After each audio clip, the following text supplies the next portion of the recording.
Another beautiful day here at Belmont Park as we conclude our first weekend of racing, and Big Handsome is ready. He's ready to turn back to a sprint as he runs in our featured Allied Forces.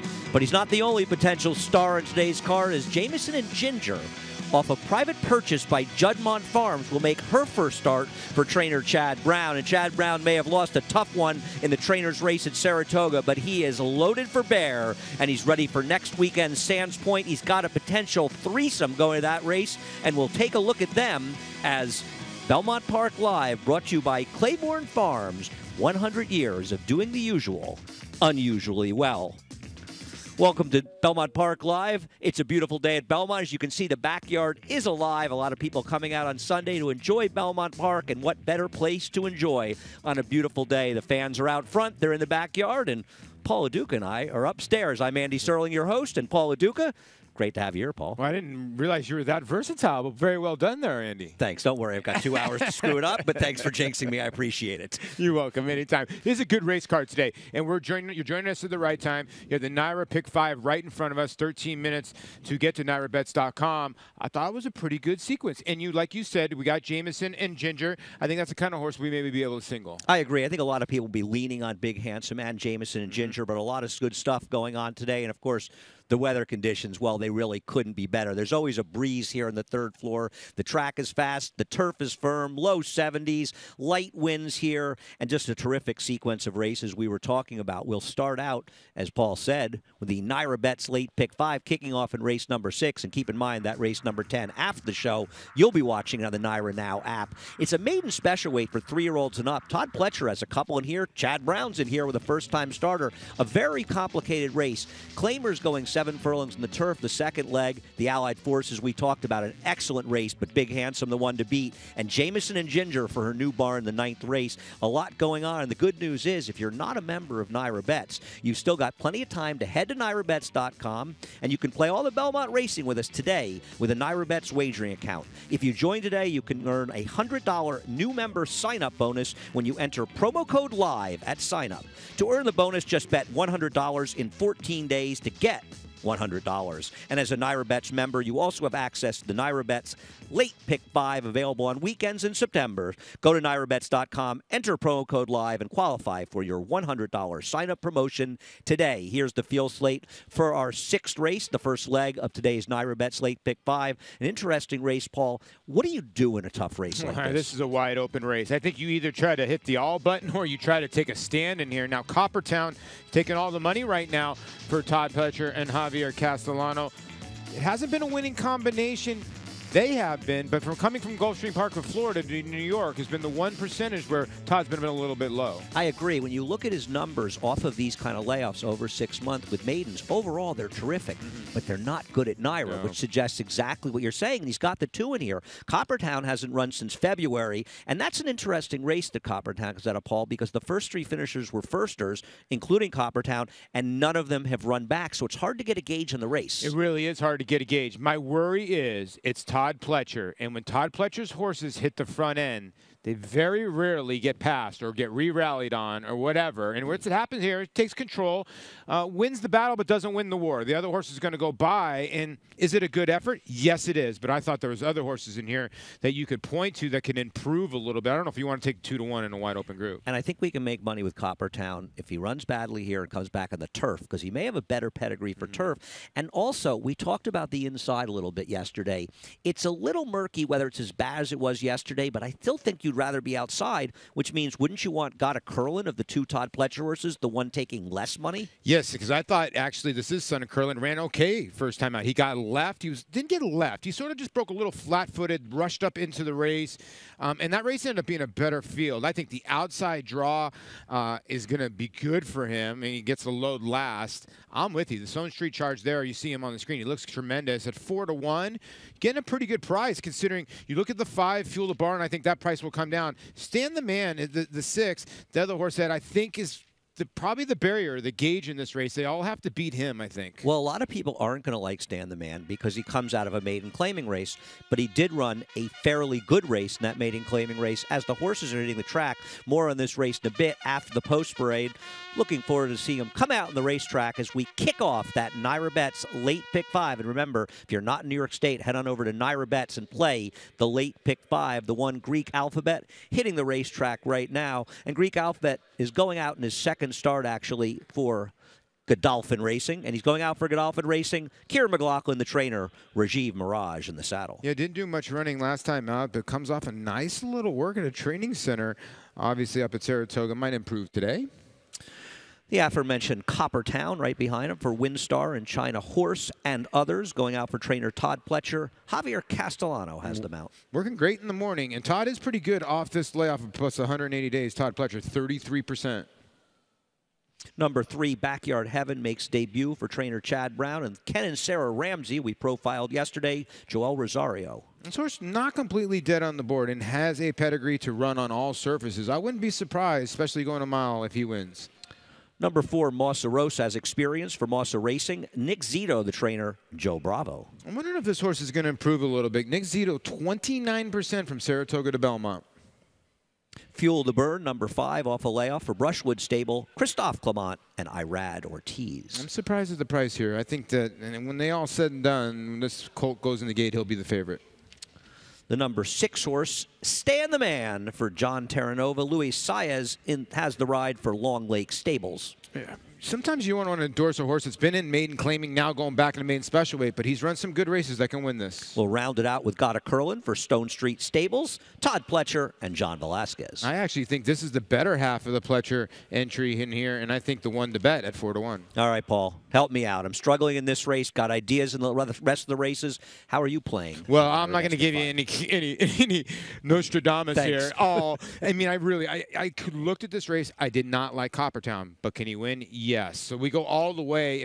If you basically want to get to it, it's basically all because I'm using the horses I think that can win the 7th, and I'm getting the Jameson and Ginger and the one in the last, Crazy About Jazz. There was a big scratch in that race of the 8 Janie Dancer, and there's not a lot of pace in there. The one's best on numbers, the best on anything, and is the speed of the speed in there, and could be lone speed. So I'm really trying to play a lone double because when you look at race number 8, you see White Flag, you see Big Handsome. I think a lot of people will use those horses.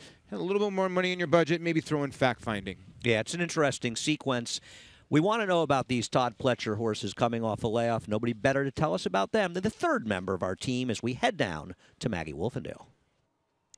Thank you, guys. As I will take a look at those 2 Todd Pletcher horses, both of which coming off layoffs and making only their 2nd career starts. We'll begin with the one that's taking the early money currently at 9-5 is number 2 in here, Coppertown. He'll stretch out too from the 5.5 to the mile here. And while he's a big, good-looking son of Spitestown, as you see, he's getting a big warm-up here beneath Javier Castellano. Look, they might use some speed from this horse, but I am very dubious about, well, A, his overall 100% fitness, and furthermore, if he really wants to go this far. So I, like Paulie, agree, and I'm just agreeing from the physical standpoint that number 7 in here, Gotta Curlin, is the one you want of the Pletcher duo. He is extremely fit in here, and he's built as a horse who will like the mile here as he just goes from the 7 to this 8 furlong. So I like Gotta Curlin of the 2, but the one that I like most is number 5 in here, Fuel the Burn, coming off a layoff for Christophe Clement. He had a little bit of some trouble at the start of his last race, going back to the end of November at Aqueduct, and then it made him kind of rank. I think without that trouble, he'll be sitting kind of right behind the pace. He looks so well prepared here, coming back off the bench and making his 3-year-old debut. He's grown up a lot. He's kind of evened out and filled out that frame as well. Very classy acting. Really, really like the impression that number 5, Fuel the Burn, gave me. Now there's a first-time starter going out for Chad Brown and the Ramseys. That's number 3, Backyard Heaven. He looks like a horse that wants to run all day long. So debuting at a mile is just fine with me. He's all legs. He's very long, very scopy in his frame. He does come in here fit. Not taking that much money, guys, as of now, as he's at 10-1. Is that a negative? Maggie, I was just thinking the exact same thing. The 3 backyard heaven.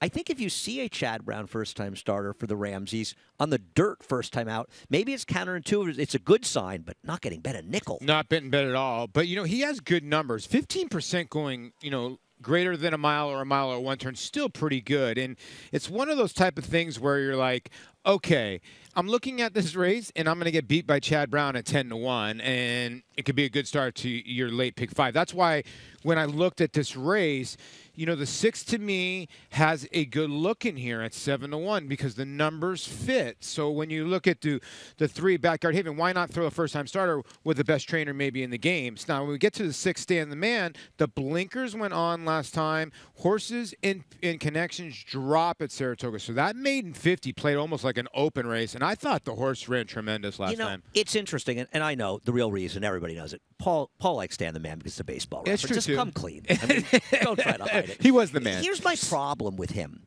His first 2 races against maiden special weights, he really didn't run very well. His first race is kind of dressed up by that fast pace, but I agree with you totally. In isolation, his last race makes him a huge player in this race. See, I disagree a little bit. I thought his first race was okay. He just got off to a bad beginning. Then he tried to show speed. I think they were trying to figure him out a little bit. He got left again last time. He needs to mind himself to win this, or mind his manners a little bit at the gate, too. And I'll say something else about this race. You talk about the last race being a maiden claiming race that almost was a maiden special. Basically this is a maiden special, and on paper doesn't have anybody jumping off the page at you. No, that's why when I look at the 6, if you looked at the race that he's coming out of Saratoga, 5 of those horses were dropping out of maiden special weight. So it was a maiden special weight race. So when you look at this field, okay, who's really run well? Now the 2 has, but it was down in Florida. The 1 didn't really run well. 5 ran okay. 4 really hasn't done much running. So you're looking for all these horses to improve. Another thing I don't love about the 2 is the way he's getting bet, he's going to show speed and be on the inside. Now, I took a flyer with the 1 Greek alphabet on the old Kieran McLaughlin improving second time out. And the Dam, a Fleeting Lady,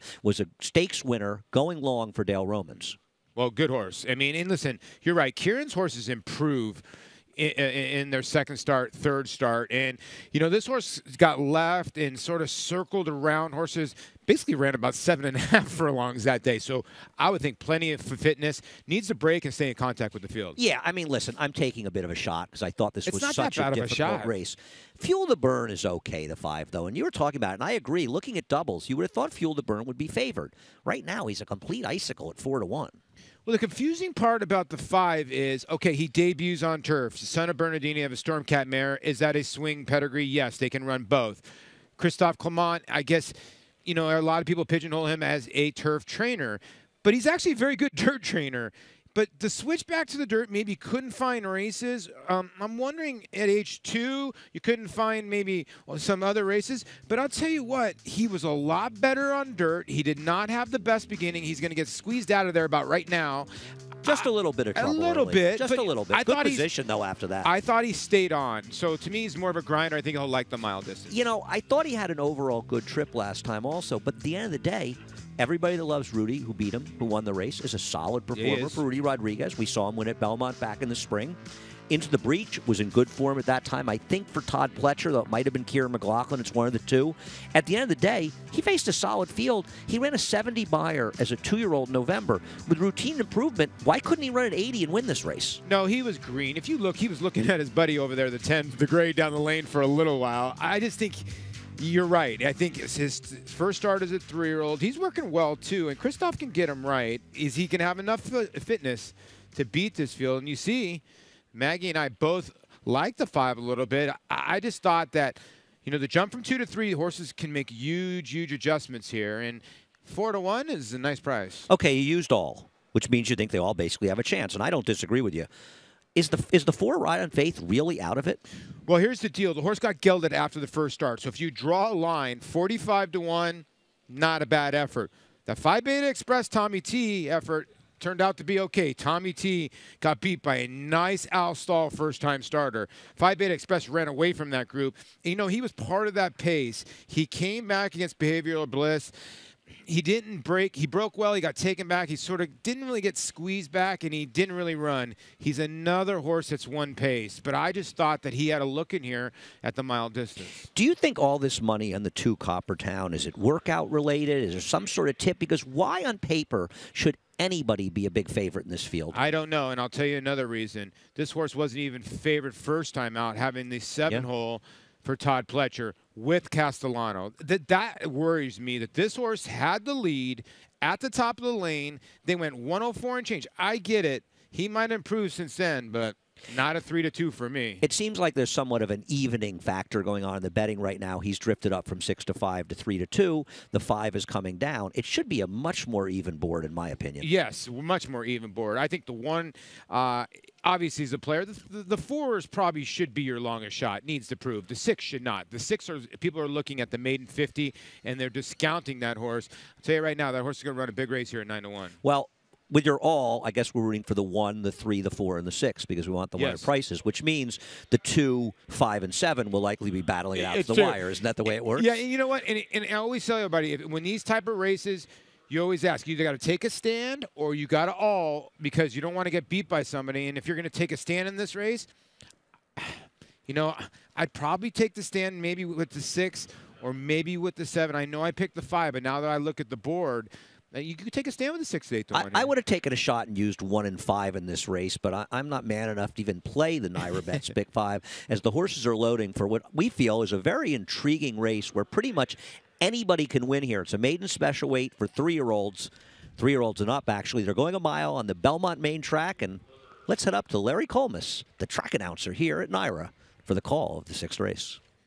And the last 2 to load are Stan the Man and Gotta Curlin. Coppertown remains 3-2 on the board here as Gotta Curlin comes up to the outside stall and goes in. They're all in line.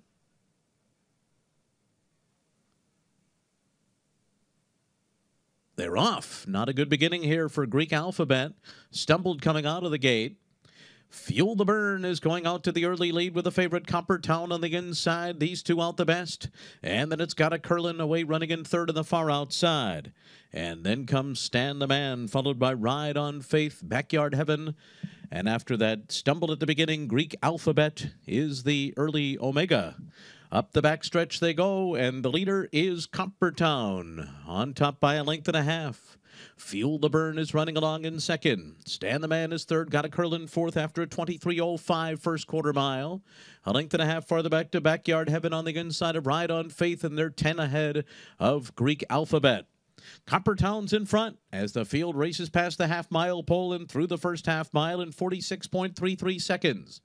Coppertown, the favorite, leads at 3/4 of a length. Stan the Man on the outside starts to crank it up in 2nd.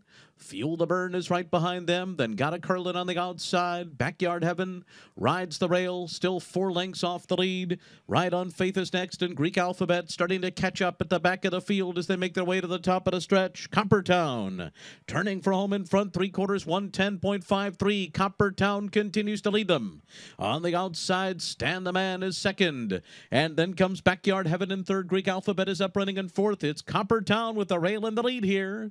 Javier Castellano and the favorite Coppertown are running away from them. Coppertown's going to do it, and do it easily by almost 5.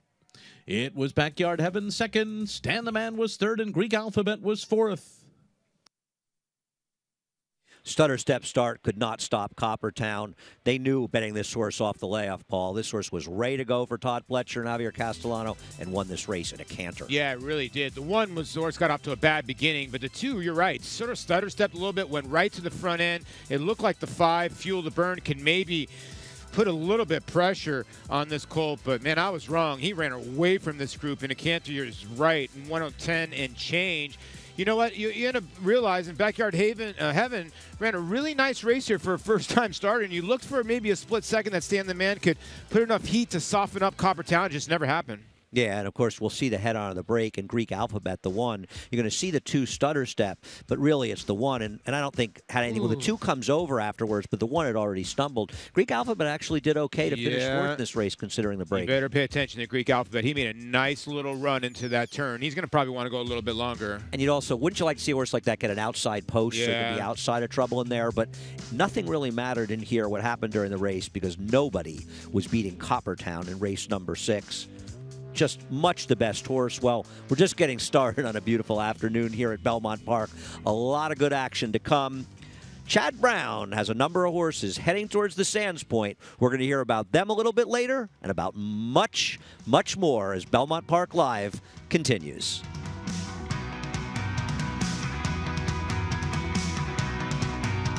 Mastery, retired. Mastery, retired undefeated, winning his 4 starts by a combined 20 lengths. A 6-figure September sale purchase, he won impressively in his 2-year-old debut at Santa Anita. From there, he captured the Grade 3 Bob Hope Stakes and completed his juvenile campaign with a dominant performance in the Grade 1 Los Alamitos Futurity. At 3, the top-rated son of Candy Ride sizzled in the San Felipe, running a 105 buyer and winning by open lengths. Mastery, new for 2018 at Claiborne Farm. Make NyraBets your home for online horse racing and betting. Start earning your sign-up bonus right now. With NyraBets, you can use our state-of-the-art website to bet on live horse racing at over 200 tracks around the world. Bet anywhere, anytime, using your computer or mobile device. Earn valuable reward points on bets. Build your bankroll with our exclusive promotions and earn cash rebates. Sign up now at NyraBets.com and start earning your sign-up bonus now. NyraBets, racing's best play.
Well, it's a happy winner's circle celebration as Coppertown dominates race number 6 and really just sort of never in doubt with this horse. 640 on the win end. Backyard Heavens, Paul was mentioning, the first-time starter for the Ramses and Chad Brown. Did well to finish second here, but a distant second. And Stan the Man ran pretty well. Well, the man here was Javier Castellano, and Maggie Wolfendale is standing by with him in the winner's circle. Andy, yes, here with Javier, and Coppertown, Javi, got off to a little bit of a stutter step, but he really kind of found his stride very quickly. He did, Maggie. I believe broke in out of the gate, and he kind of confused out of the shoe. I think he got hesitated a little bit first time he go a mile. I think he's gonna, improve with that. I remember when Roy in Goshen Park, very impressive the way he did it. I mean, it was a 3/4, 5.5 actually. It was kind of short for him. He had to rush a little bit to be close to the pace. And he still gave me a good run, but today I think it was the best this time. Yeah, and that's what I was going to say. He's a son of Spitestown. He just seemed to be more comfortable up on the front end and kind of got brave up there. He did actually, like you said, broke in out of the gate, but then he ended up himself in the lead, just galloped along, and the way that he did it, very easy, comfortable rhythm. I know we went 46, but the way he did it, very impressed. And Javi, as kind of just riding races here at Belmont, I mean, the chute is at the mile, unlike other tracks where it's more like the 6 or 7. Do you find that horses will run to that open space because you're kind of right where the chute meets up with the main track? Yeah, you got to be careful because, like you say, a mile is out of the chute. People think you move a little kind of early a little bit, it kind of costed the race. You have to let him prove the horse when the first couple yards of the gate and put a good, comfortable rhythm and be patient because, you know, it's going to cost in the end. Well, you certainly rode this one very patiently and with confidence. Congratulations here. Thank you, Maggie. All right, guys. Thanks a lot, Maggie. Javier Castellano doesn't win 4 Eclipse Awards in a row for no reason. He was terrific, and once again, just a much the best winner. Yeah, much the best winner. Congratulations to the connections, China Star in WinStar and China Horse Club. It seems like they've been winning a lot of races in the past couple of years. No, they have, and they'll win a lot more going forward. Well, the New York Racing Association is the industry leader in providing Spanish-language content. Luis Grandison provides both race calls and pre-race analysis every day, and you can check it out on the NYRA Now app, which brings you content all in HD and is a free download as well. Let's take a look at today's second race with Luis Grandison. Avanzando Get the Fire, viene avanzando y por fuera se viene presentando Botrio Control, viene avanzando fuerte, Envasador Jim mantiene el comando, Boca Control, viene metiendo por fuera, Envasador Jim un cuerpo, Boca Control avanzando, Envasador Jim medio cuerpo, Boca Control avanzando, paso de viaje, Boca Control fuerte. A race that didn't deserve a loser is Voting Control, a first-time star for Klarovich Stables, and Chad Brown with Javier Castellano gets the money over Ambassador Jim. Both of these horses ran well, Paul, a lot of distance over some well-bred youngsters. How many times you get 10, 11, 9 on a turf course? But that's what it ran. And how about the 11? Another son or daughter of Treasure Beach running. Pay attention to that side. Yeah, but congratulations to the son of Kitten's Joy in race 2. What a call by Louis. Yeah, absolutely. Always does a good job, Luis, and nice to see him calling those 2-year-olds. A lot more to come here, and more importantly, heading towards the stake races. We haven't even had the graded portion of the Belmont meeting. We've already seen some terrific racing. There's so much good racing left to come. The Sands Point has taken a big spot in the fall calendar here, and it's really our big race for the 3-year-olds. Not surprisingly, Chad Brown has at least a trio of horses headed to this race, Maggie. Well, Andy, what is surprising is that he's only won this race once in the past, but Chad, of course, will send out a battalion of runners for this Grade 2 Sands Point, a mile and 1/8 on the turf course, and I'm sure he's glad, as well as the connections of these horses, that a horse by the name of Proctor's Ledge isn't in the race as probables. We'll check out Uni in her last workout here on the turf course. It was in 50-3 as she worked with a 2-year-old named Africa. She was, I would say, going better of the two, as she should be, as she's the older of that set. So Uni will head into this one, you know, she has been knocking on the door in these 3-year-old turf races here in this country. We'll see if she can finally break through. She won't have to face Proctor's Ledge here. He'll send out another duo as well, as they did work on the turf course earlier, and that was Rimska and 55. They went in 101 flat for the 5 furlongs, and Rimska, she's coming off of a long layoff. She was in the Sweetest Chant, where she won that day in besting 55 when 55 was going out for her previous connections of Tom Bush. And you know, she's coming off a long layoff, but boy, does she have a devastating turn of foot. That's what I really like about Rimska, if she gets the proper setup in this Sands Point. And also, as we mentioned, 55, well, she's another one that finished behind Proctor's Ledge, and we last saw her in the Lake George. So, you know, 55, she just kind of likes to pick up the pieces. She likes to run kind of second or third, as we see her behind Proctor's Ledge in this Lake George. So, guys, it's going to be Chad Brown's world. It's just which of these 3, is it going to be 55, Rimska, or Uni, who breaks through here in the Sands Point? Talented threesome, Paul, for sure. I mean, listen, I'd probably take the filly to look for Florida, but I thought they were all very good. Now, Uni, I know you didn't really love her last time, and she might be more of a grinder, but look at this field lined up. I would think La Coronel will be a little bit sharper. She's the favorite, right? Second time, yeah, a little bit. But I'll tell you what, Rimska looked like she was striding out nicely in that replay. So, you know what? The racing here right before the winter time is the good type of racing, because people want to try to get their horses in here before the winter comes, and that's when the good racing comes here at Belmont. I think a lot of people forget about that. When we come back from Saratoga, the racing here is still darn good, and it's very, very good on the turf. So we're going to see some of the better fillies and mares go, and I think it's going to be a good, nice little field. No question about it. Well, there's some good racing all around the country. Down at Kentucky Downs, we showed you a race there from yesterday, but there was some more good racing as Lull for Claiborne Farm out of that terrific Sire Warfront. Got it done in the Kentucky Ladies Turf Sprint yesterday. They're off. Los Alamitos Racecourse congratulates all of the connections of Los Alamitos Derby winner West Coast for his sensational victory in the Grade 1 Travers Stakes at Saratoga. Since our first meet in 2014, many of the top stars in thoroughbred racing have raced at Los Alamitos. Who will be next? Join us for the Los Alamitos Fall Thoroughbred Meet. Opening day is Thursday, September 7th.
So many great sights at Belmont Park, none more so than the Secretariat statue in the beautiful paddock at Belmont Park. And people are milling around outside. It may be opening day of the football season, but plenty of fans, some football fans actually, here at Belmont Park. Race number 7. Paul, you used quite a few of them, and you didn't use my top choice natural order. I'm a little hurt. A little hurt? Yeah. You know what's the funny part about this is, like, I was looked through this race so many times, and I thought the sneaky horse was Bowtie Affair. I guess everybody else thought that as well. But Padilla on the outside, key scratches in here because the horses that got scratched all had a touch of speed. No, I agree. That really changed the race perceptively. But it's interesting as we take a look at the one Rapscallion, the gray. He's not a gray, excuse me. That was somebody else. That Rapscallion is a bay. He was able to overcome a lack of pace in winning this race last time when he ran 7 furlongs at Belmont back in July. It was a good effort. It really was. He broke okay, just sat there, and just Joel Rosario did a good job of sort of saving a tiny bit of ground. Now, you're going to see McElroy, who's the one on today, early, but then he just took the overland route, and then it was night-night. And he's just going to go on by, patting at Joel Rosario, where I don't need the whip, I'm just going to hand ride. Now, I do like McElroy behind him, starting to run on a little bit. He had gotten in trouble a little bit earlier and was behind the 8 ball, so I like the way he finished a little bit, but there's no doubt this horse was the best on this day. He really was, and he's run 6 times at 7 furlongs, and he's got 3 wins, so he really likes this distance. But McElroy, can he make up the gap? Was it enough trouble that he can make up the 3 lengths? Well, the thing about McElroy is I think he is a better turf sprinter. Now, at this distance, he's had some nibbles. He's got 4 starts. He has a second and 3 thirds. So he's getting closer and closer. I think he's a better horse, but you don't get a totally lost horse with the other part of the entry in the 2B if you do like the 2, because that horse will at least show a little bit of pace. Be interesting to see how things play out. Now, a horse who's taking money is on the far outside, and that's the number 12 horse, Padilla, a horse who has faced some better horses. What are you doing with Padilla? Did you use him in your pick 4? Well, Pick five? Excuse I me. used him because I think he's the horse you have to beat. He's a horse to bet against, though. Just because it was his best race he's ever run last time out. That's He's the due 2. for- Excuse me. We're talking about the 12 Padilla. Excuse me. Yeah, he bared his best race. It's almost similar to the horse yesterday that Chad had. He claimed 2 horses, very sharp claims, but they were coming off their best races. Now coming down here to try to repeat that, I don't see it. Yeah, I'm gonna let this horse beat me, but there is no doubt on paper that he has races that could make him very tough in here. There are a lot of other players in here. We showed the Gray to start. Maybe we could find the Gray again. Scout's Honor, actually. Scout's Honor beat a field, Paul, last time that's weaker than this one. Yeah, I know. It's an okay race. You're right. The field was average, and what I do like is the horse won the race. We were talking basically off a 2-year lap. Had 2 races to go on the dirt, and then went back on the turf. So both wins, or half of the wins on turf. Going to have to improve a little bit to win this. He's going to have to run better to beat this field, especially beat a horse like Rapscallion. You feel like, Maggie, maybe they've been waiting to get back to Belmont and 7 furlongs. Isn't that the truth, Andy? As Rapscallion, to me, well, it looks as though maybe a little time away from the track has done him well. I know he was training up at Saratoga, but right. It really feels like that, Andy, with the 1 turn 7/8, and he looks fantastic here. I really like what I'm seeing from Rapscallion. Good energy, but not that nervous energy that he has had in years past, and just great flesh. Looks as though Rob Falcone has him heading in the right direction. And as I said, the 7 furlongs, you can see it in his physicality, how well he's suited to it. Moving on to outside runners, we'll take a look at number 11, Abiding Star, who, well, will return to the turf as only, or 2 of his turf efforts have been here, and one was very good in a claiming 50 field, and that's when he set the pace that day. Now, he's wearing a lot of different equipment than going back to last year at this time when I had seen him. He has an extension blinker on. He has a cage slider bit, which is about the most severe bit that a horse can run in, as well as, protection rubber on the outside of it. And I can't really tell if there's burrs on those rubber pieces, which are little kind of spikes to make sure a horse runs straight. But he was wearing this in his last start at Delaware, from what I could make out from the replay. So obviously it helps him, because his form is spotty. If he can get to the lead here, he could be dangerous, because from the overall physical perspective, he does look great here. I just don't love the addition of all that equipment, but like I said, it worked in his last start.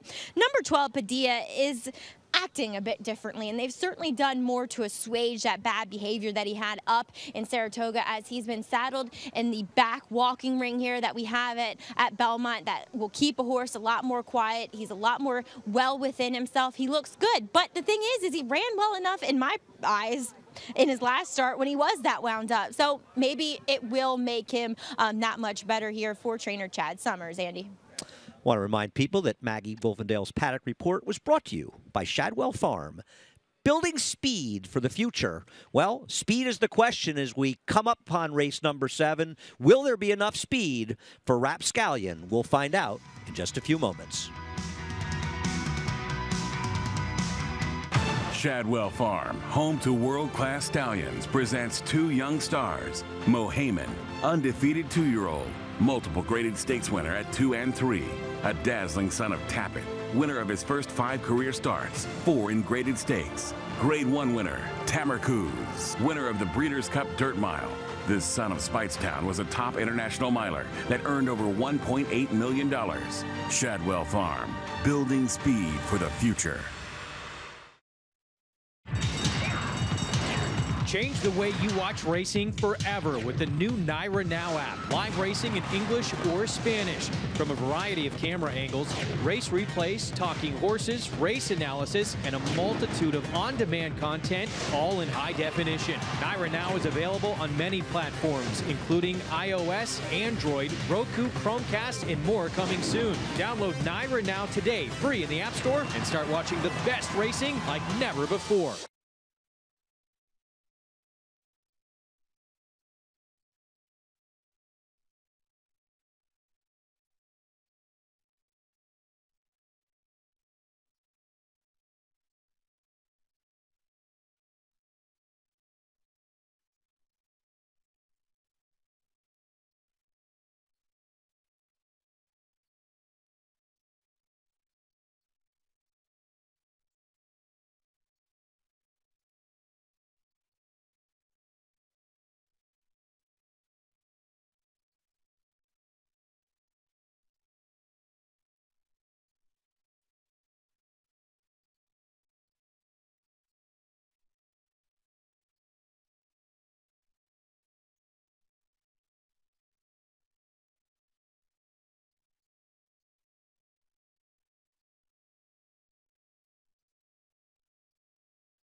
We're back on Belmont Park Live. Horses have headed onto the racetrack for race number 7. Let's take a look at the post parade. The 1 Rapscallion, the current 2-1 favorite.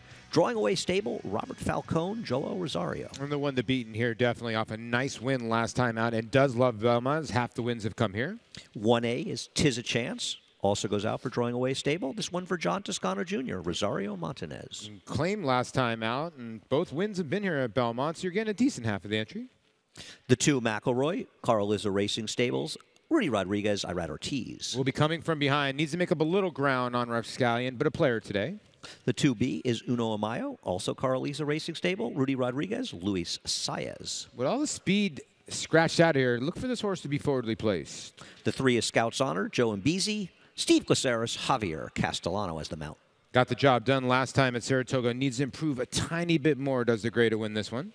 The 4, Roman's Paradise, August Hermer, Carl Domino, Angel Arroyo in the saddle. Really tough to endorse this son of Hardspun. Just seems like his form's just going the other way.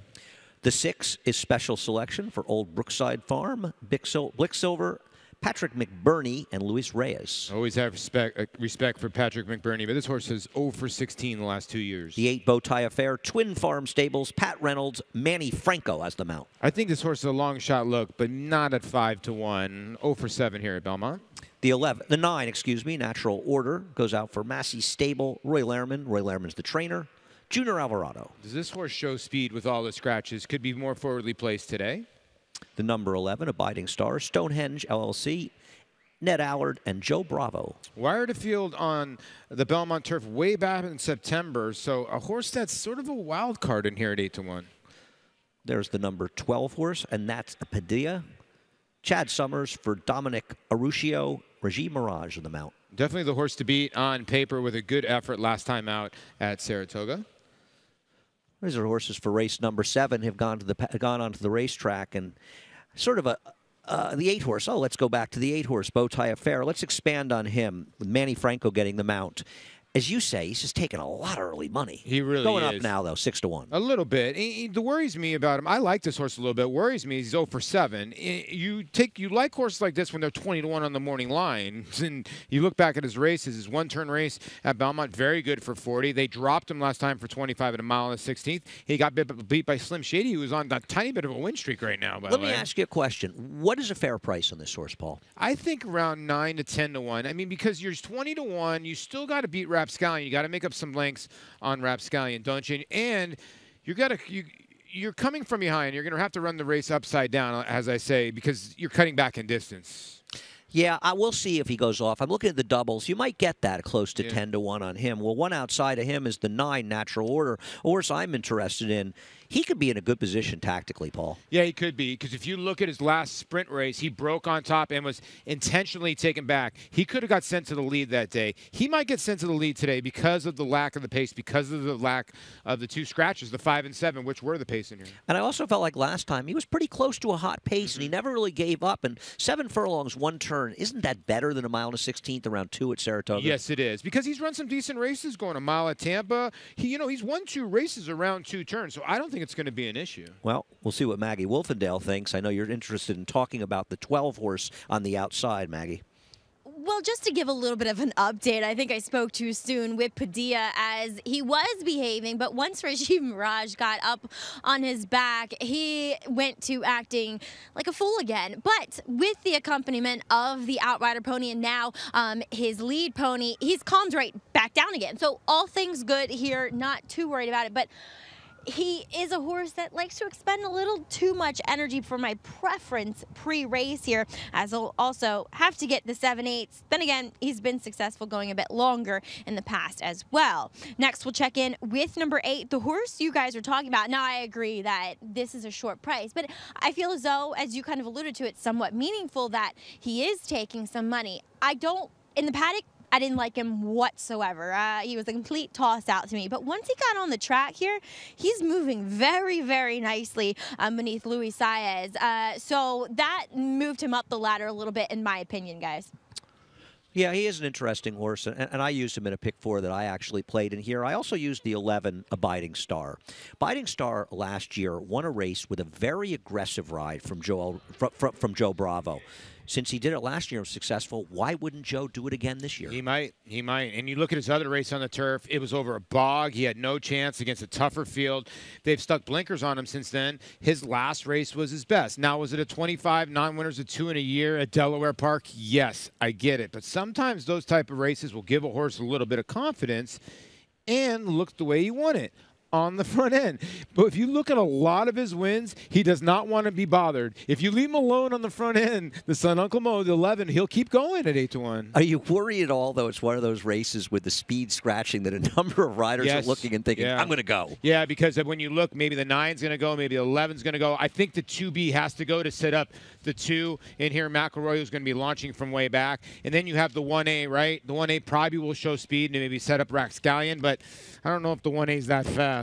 Yeah, we'll see what happens. I mean, Rapscallion, at the end of the day, I have trouble taking 8-5 in a race where he may need some help, but he really is the horse to beat. He's the horse to beat. I'm with you. You don't really want to take 8-5 on anybody, but his races at 7 furlongs here are good. He's going to have a little bit of a hiccup maybe to lose to this group, but I just thought that there's other prices here you can go to, especially when they come back to Belmont. They get these quirky prices sometimes on the turf course. Can the 3 Scouts Honor take a step forward in just his 4th start off the layoff? Because I think both you and I feel like he's extremely vulnerable in here. He just beat a weaker field last time. This is a tough field. Yeah, you look at his races, though. Here, he does have a great win here at Belmont. And he just got hit from 7-1 down to 5-1. And Castellano can pull some magic. I'm a little worried, though, that the people that are still sticking with a 12 at 3-1, I think that's a bad bet. You and I are both against the 12, and you know what that means. That means winner's circle for the 12 in here, Padilla and trainer Chad Summers, as we head up to the voice of the Triple Crown, the voice of the Breeders' Cup, but more importantly, the voice of the New York Racing Association, Larry Colmus. And just 3 left to load here as 'Tis a Chance is about to come up to the starting gate. Padilla going in. Now 'Tis a Chance will come forward, and that will leave the last one to load to be Uno Amayo. 9-5 right now on the Rapscallion 'Tis a Chance entry. As Uno Amayo steps up and goes in. They're all in line. They're off. 'Tis a Chance out of the gate quickly. Abiding Star goes with 'Tis a Chance. Natural Order came out running in 3rd. To their inside, it's Scout's Honor. And then it's Padilla, followed by Bowtie Affair between horses. And on the far outside comes Uno Amayo. McElroy is next. On the inside is Rapscallion, who's off the pace today, about 5.5 lengths off the lead. Special Selection, Roman's Paradise at the rear of the field as they move up the backstretch. Abiding Star emerging up top 3/4 of a length. 'Tis a Chance second, 22.95 for the quarter. And then it's Scout's Honor running in 3rd on the inside. Natural Order is 4th. Uno Amayo is 5th. Now beginning to move quickly on the far outside is Roman's Paradise into contention within 4 lengths of the lead. Padilla's next on the outside. Rapscallion is in behind horses 5 lengths from the front. And then it's back to McElroy, Bowtie Affair to the outside, and Special Selection at the back of the pack. 46.33 was the half, and they're at the top of the stretch here. And on the far outside, here comes Uno Amayo up and after the lead. Abiding Star is down toward the inside. 'Tis a Chance. Scout's Honor is there. Rapscallion's trying to squeeze through at the fence. McElroy is closing late on the outside. It's Abiding Star in front. McElroy finishing fast on the outside. Scout's Honor is there. Rapscallion, they're coming down to the line. And Abiding Star is going to do it over McElroy. And then it was Rapscallion, followed by Scout's Honor 4th in 121.19. Masterful job by Joe Bravo, doling out the speed of Abiding Star, 2 for 2 on the turf at Belmont. Joe Bravo, he is one of the most underrated riders on the turf. You know, he won this race in the middle quarter. He went 22-4, and he got that middle quarter in a little bit fast. He clicked 2:22-4s, and we said right before the race, if he's left alone on the front end, he can win. Look at all his other wins. He was left alone. There was a horse on the flank of him for a little while, but Joe was able to put that horse away, and the only horse that made up ground was the 2, McElroy. And it's that classic ride where the rider sort of sucks the other riders into thinking he's out of force, and they come around him. Joel Rosario was just between a rock and a hard place with the favorite, the one Rapscallion. He never was able to get him to the outside. Yeah, you know what? In horse racing, sometimes when you have a horse buried on the rail, it's just like anything else. You're sort of in a traffic jam. You're wondering if Rapscallion saw this horse in front of him and had really nowhere to go and nowhere to pass. But you're right. He had the inside trip, but he just didn't have daylight. But Abiding Star, again, great ride by Joe. You made a good point. Finished home nicely, too. He came home pretty fast. And it's funny, both halves of the entry, the 1A and 2B, tried to act sort of as rabbits, but none of them really had the punch to make Abiding Star go fast enough where he was going to give it up. I think a lot of them didn't trust that maybe this horse could go to the wire. And a good call by you. This horse got hit late from 8-1 down to 6-1 here at the wire. And 121-1. The turf course hasn't been playing that fast. That's pretty fast. You're still alive in your pick 5, right? Okay, so we've still got to root the Naira Bets late pick 5. Well, a lot of good stuff still to come on Belmont Park Live. And I'll tell you what, Oscar Performance has been pretty good around the country, but he's got a brother from the damn Divine Actress who's been pretty darn good, too. Mike Maker, with a big day as Oscar nominated, gets the 3rd straight cup for Mike Maker at Kentucky Downs yesterday. Undefeated in sprint competition, Eclipse champion Run Happy captured 3 Grade 1 victories and set blistering speed records at both Keeneland and Saratoga. In the Breeders' Cup Sprint, he dominated the world's fastest runners, going 6 furlongs in a record-breaking 108 and change. The only horse nominated for 3 Eclipse Awards, Run Happy was crowned champion male sprinter, all the while racing 100% drug-free. Champion, millionaire, record breaker, Run Happy, standing at Claiborne Farm.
Well, history sometimes repeats itself at the racetrack, and Joe Bravo gets back aboard on Abiding Star and does exactly what he was able to do with him last year, Paul, and wins fairly easily, all things considered. Yeah, congratulations to Stonehenge LLC, the son of Uncle Mo, out of the Dinah former mare, Abiding, and that double comes back pretty nice considering the favorite started that Naira late pick 5. So you're looking at a pretty nice little score with this horse. This horse played way bigger than 6-1 in the picks. Well, the infamous Max Jingles, 1580 on a 6-1 shot. Right. Nice price in the middle. McElroy gets the play spot. Rapscallion buried down on the inside, not able to get in the clear and do his best running. But Ned Allard comes to New York, meaning business, Maggie, and he's hanging by in the paddock.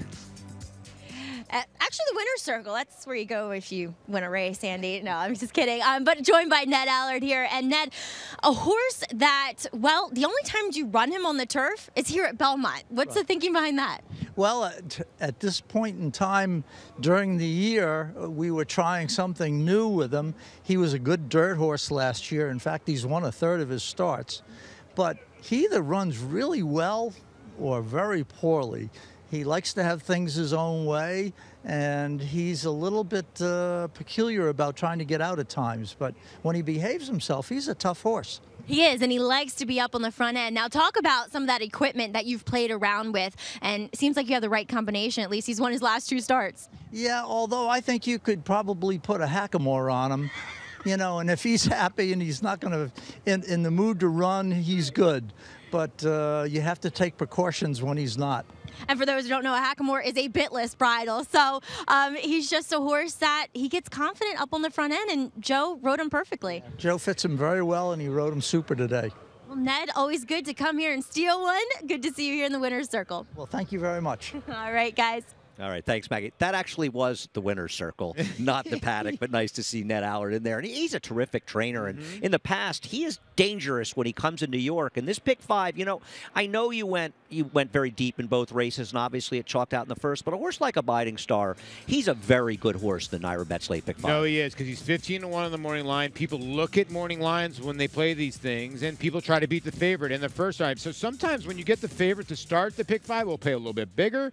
Now this horse is going to play a little bit smaller in the pick 4, but in pick 5 cents, it's going to play pretty big, considering that double for $2 almost paid $80. Pretty good double. And there's some pretty good racing left to come. Now, obviously, you've leaned on some favorites in some later races, but there's some good racing here. There's also some excellent races out of town yesterday, and Warfront played a big factor in that. We talked about Lull winning, and Warfront is really an exceptional sire. He's a terrific racehorse, standing for $250,000 at Claiborne. The way he's producing foals, it feels like a bargain. Terrific on the racetrack, but even better in the breeding shed in Claiborne Farm. Of course, a terrific sponsor of Belmont Park Live, and you see Warfront running around at Claiborne.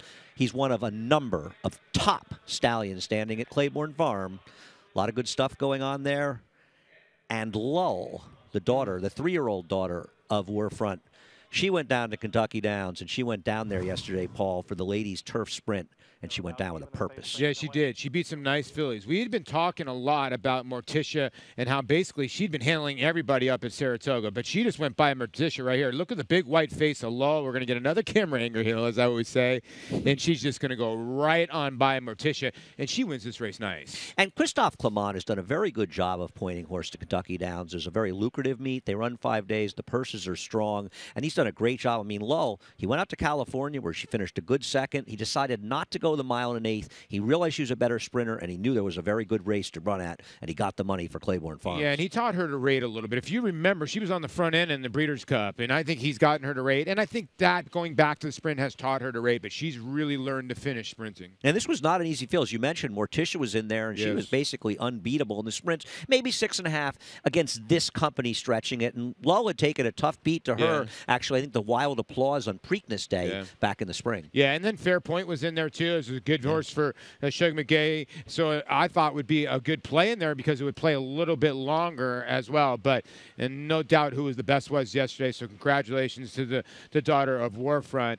Up and onwards with her, Lull. She's got a big future. Not the only good performance sprinting down at Kentucky Downs yesterday. And I'll tell you, Mike Maker in the Kentucky Downs Turf Sprint, he claimed Hoagie for $80,000 last start at Saratoga and collected almost $235,000 winning the next start. I tell you what, this is one of my favorite horses, Hoagie. I love this horse. He launches from way back. He's a fun horse to watch. I got to see him run at Keeneland many times, and he's such a lunch pail horse. He always brings his game. And here's the deal. You always think you got him beat, and he's always going to run you down in hand. It was a great effort yesterday, and you make a point about Mike Maker. What a job that he does with these type of horses. But Hoagie, I think a lot of people maybe thought he was going on the downward slate, proves that he's still got something left. And he beat a very good horse in both Undrafted and Command. Command going out also for Claiborne Farm. Quality horses behind him. And Mike Maker, he struggled a bit at Saratoga this summer, but Kentucky Downs, man, he's had the right horses there. Yeah, he's very dangerous there. He's very dangerous when you go to Turfway, obviously. Anytime when you go back to Kentucky. Bondurant was in there, too, for Ian Wilkes. I know he likes that horse as well. So that was a very loaded field. And Undrafted for Wes Welker, the football player, ran a good third. Yeah, well, the Kentucky Turf Cup rounded out the card yesterday at Kentucky Downs, and it was a terrific finish. A lot of horses crossed the wire, but, yeah, we'll say his name again. Mike Maker and those familiar Ramsey Silks, Oscar-nominated. Oscar Furman's not the only good runner from that dam. That is true. I mean, this horse grinds out a nice win. You can see the Ramsey Silks. He's the 4 on the outside. Again, we still got another camera angle, everybody. I love saying that. Kentucky Downs, so awesome. But to me, you know, he was trying to hang just a tiny bit, but then he just wins. These daughters and sons of Kitten's Joy, they just find a way to get to the winner's circle, and that trophy's going to go right next to Mr. Ramsey's Barbados Cup trophy in his trophy case. He's probably already preparing for the Barbados Cup this winter. You know, it's pretty close to Nashville in Kentucky Downs. What do you say? You and I fly down for the Thursday card. We go to Thursday. Can we get a flight back and be back at Belmont on I'd Friday? say right now, don't tell me to go to Nashville. One of my favorite cities in the world. The Nashville Sounds, where the Pittsburgh Pirates used to be there, their AAA. You know where their scoreboard was? It was the shape of a guitar. Nice. Yeah. Nice. I want to head down. Next year, we'll make plans earlier and head down to Kentucky Downs. Well, what's trending? I'll tell you what's trending. Julian Leparoux, a big win aboard Oscar-nominated, and Shea Leparoux tweeting, Julian Leparoux with son? Nice shot from Kentucky Downs. Yeah, that's pretty cool stuff, man. That's the things that you miss as when I was an athlete, getting to, you know, with my daughter, trying to get her on the field, she was too young. So when you have the chance to have your son or daughter at an age to do this, and there's Chris Guerra. After his first Saratoga, Ethan grabbed a soda after spying the name of his two favorite jockeys. I said this yesterday. That's what makes this sport great. When you're at Saratoga, he was probably getting autographs and shaking both Jose and Irad's hand. And that's what horse racing is about. You can touch the athlete. That's the cool part about it. I agree, and it's what creates fans. I mean, you've talked about it with baseball and the ability to talk to fans, and we can do it in horse racing, and it is a great thing at Saratoga. We see so many kids up there. We're just getting started on Belmont Park Live. There's a big, handsome horse coming into the paddock soon as the Allied Forces coming up in just a few minutes from beautiful Belmont Park. Make Naira Bets your home for online horse racing and betting. Start earning your sign-up bonus right now. With Naira Bets, you can use our state-of-the-art website to bet on live horse racing at over 200 tracks around the world. Bet anywhere, anytime, using your computer or mobile device. Earn valuable reward points on bets. Build your bankroll with our exclusive promotions and earn cash rebates. Sign up now at NairaBets.com and start earning your sign-up bonus now. Naira Bets, racing's best play. Kentucky Derby winner Orb has emerged as one of the nation's most promising young stallions. The leading freshman sale sire of weanlings, yearlings, and 2-year-olds, his first runners are off to a fast start. His debut winners have dazzled on the track, scoring on both dirt and turf. In the sales rep, his yearlings continue to command top prices, including the $1 million co-sale topper at Saratoga. Outstanding value, outstanding results, or standing at Claiborne Farm.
Hey, I'm Jersey Joe Bravo, and you're watching Belmont Park Live.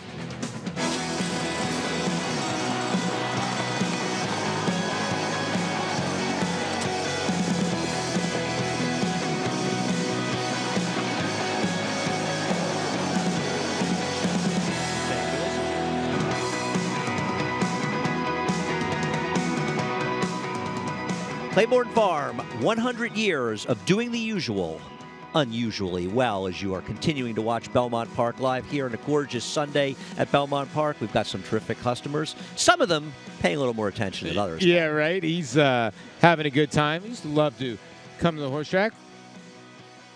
Andy, you didn't put him to sleep. You've been tremendous. Somebody's putting that kid to sleep. That's really the question. And welcome back to Belmont Park Live. Still so much good action to come. I mean, Big Handsome still coming up. An excellent running of the Allied Forces. I don't think you want to be swayed by what short price he is. And Jameson and Ginger in a terrific 9th race as well. Yeah, I'm with you. And this horse at 1-5 is a little ridiculous. I get that Big Handsome's the horse to beat. He got beat by Bricks and Mortars and Yoshida, 2 very nice colts. But did that take some sting out of him in here? White Flag, the 6 was very good. The 4 Money Monster, we're looking at 18-1. But I thought fact finding was interesting. Not 1-5, no way. No, this is a competitive field. Big Handsome, the horse to beat, but 1-5, as you said. Yeah. A little bit on the low side. Well, a whole lot going on here at Belmont Park. A lot of good action to come. You know what that means? That means Naira Bets. It's time to get involved with Naira Bets. A $100 sign-up bonus. You bet all the Belmont races right from home with a Naira Bets wagering account.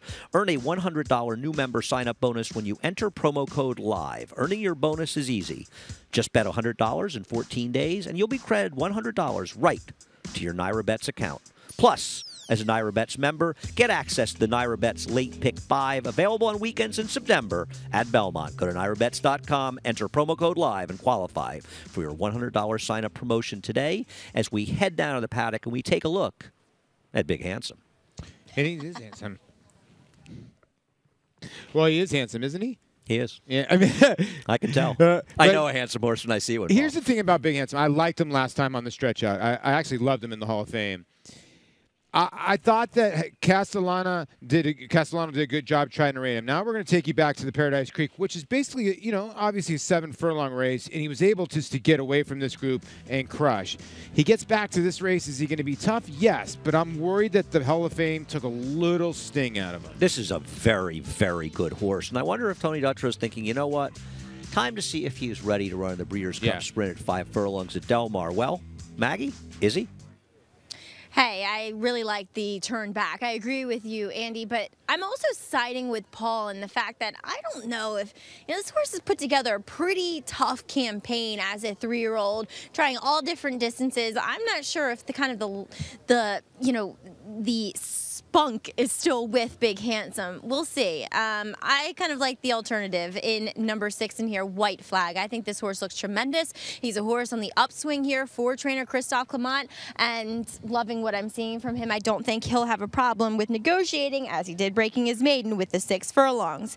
Next, we'll check in with a horse who is trying the turf for the first time. That's number 3, Fact Finding, a son of the Factor, and the dam herself was pretty good on the turf, Sweet Belle, and he is small, so I like the turn back in distance. In regards to the turf here, I think he'll handle it. I'm not overwhelmed with him, don't get me wrong, but I think he fits these conditions pretty nicely here.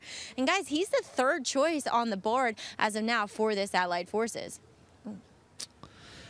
Once again, Maggie Wolfendale's Paddock Report was brought to you by Shadwell Farm, building speed for the future. I'm glad to hear Maggie thinks there are alternatives because you use the 6 in here, White Flag, and he seems to be a dangerous horse, and maybe even the 3 Fact Finding you mentioned is another use. But White Flag, is he good enough? That's the question. Is he good enough? I mean, he was really good last time. He was really good his last couple times, and you go back and you look at these type of horses and you wonder, okay, is he improving, and is Big Handsome maybe a tiny bit tired? Does he get a decent trip here? Yes, but I like that he finishes the job, and I love when a horse comes outside of another horse and he responds. He's got another horse to the inside. He's in between horses, and he's getting the job done. I know the horse on the outside is lugging out, but he's finishing with a little bit of gusto. I thought this was a good effort. And it's not as though he was way back off a pace that collapsed. He was reasonably close to that pace. I think the others that were effective were farther back than him. Christophe Clement took off Saratoga, whether by design or not. Did he skip the quick call for a reason? But he's coming back early at Belmont with this horse, and I think he's a big-time player. Well, I do too, and I just think the freshening. If you look, like I said, Big Handsome's had a race. He's run a ton of times this year compared to White Flag. But the thing Big Handsome does have, he does like this race course. I mean, he's had 3 really solid races here. He's the horse. Just because we say he's overbet at 2-5, we're not suggesting he's not the horse to beat. But he probably feels like he's supposed to be around 4-5, maybe 3-5. But you start talking 1-5, 2-5. That's a heavy, heavy favorite. Yeah, it is a heavy favorite. And then when you look at some of the other horses here, like the 3 Fact Finding, maybe he's worth a flyer in here. The bottom side of the pedigree is turf. The factor of the sire has been tremendous with his turf starter. So at 7-1, maybe he's worth that flyer. No, he is an interesting horse, and we will talk about fact finding more. But I agree, he's a horse that could be very, very dangerous here. Now the horse is head of the track. The post parade is brought to you by OCD Pellets, celebrating their 10th anniversary of supporting the equine industry with their 2-in-1 bone and joint supplement. For more information, visit OCDPellets.com. The two Harlan's Harmony hitting the track first. Cura Stables, John Terranova, Angel Arroyo. Not the worst longest 20-1 shot I've seen. You know, the first two races, this horse ran well and won a stakes race. This will be the first time he'll run as a gelding. The one Hardin goes out for trainer Dave Canizzo, and Dave Canizzo, part owner, along with Secure Investments, Luis Saez. Wired a six-pack last time from the outside post at Saratoga. He's really going to have to improve at 19-1. The number 3 is Fact Finding, going out for Stone Street, Tabor and Magnier for trainer Todd Pletcher and John Velasquez. Maybe worth a flyer here this grade. The bottom side of the pedigree says turf, and the factor's been a good turf influence. The number 4 is the Money Monster for Randy Hill, R.A. Hill Stable, Black Ridge Stable, Belmont, Junior Alvarado. And 15-1. One try on the turf in the quick call last time was not that bad with the closing up third. Number 5, Proforma, DARRS Inc. Joe Bravo has the mount for trainer Michael Stidham. Well, horse is going to try turf for the first time. Michael, very good. I like to call it DARS Inc. I was trying to figure it out myself. The number 6 is White Flag, going out for Robert Evans, Christophe Clement, and Joel Rosario. Yeah, looking for 3 in a row, and maybe the sharp horse that can maybe upset here, the 7, Big Handsome. The number 7, Big Handsome, goes out for Team D, Head of Plains Partners, ERG Racing, Tony Dutrow, Javier Castellano. Going to be tough to beat. You just got to worry if that last race took a little sting out of him against 2 nice horses, Bricks and Mortar and Yoshida. And rounding out the field is the 8, Jewel Heist, Toby Morton, John Kimmel, the trainer, Rajiv Mirage. If this horse does win, it would be a Jewel Heist. Well, looking forward to the Allied Forces, no doubt. The biggest threat, the favorite Big Handsome, is White Flag. Will White Flag give up, or will he post the victory? We'll find out in just a few minutes. Claiborne Farm presents Trap Shot. This graded stakes winner and multiple Grade 1 performer is now an emerging young sire. His top runners include Fish Trap Road, winner of the Grade 3 Dwyer Stakes, plus 2-year-old stakes winner Mirai, graded stakes place Quick Release, and Grade 1 performers My Man Sam and Wild Shot. Already ranked among the nation's leading sires of 2-year-old winners, Trap Shot has the speed, the class, and the pedigree to remain Tappett's top side. Trap Shot at Claiborne Farm. Make NyraBets your home for online horse racing and betting. Start earning your sign-up bonus right now. With NyraBets, you can use our state-of-the-art website to bet on live horse racing at over 200 tracks around the world. Bet anywhere, anytime, using your computer or mobile device. Earn valuable reward points on bets. Build your bankroll with our exclusive promotions and earn cash rebates. Sign up now at NyraBets.com and start earning your sign-up bonus now. NyraBets, racing's best play.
Got some friends from Panama visiting us here at Belmont Park. You come to New York, Paul, you come to Belmont Park. You got to love that guy's hat. It just says business. All business when you come to the racetrack.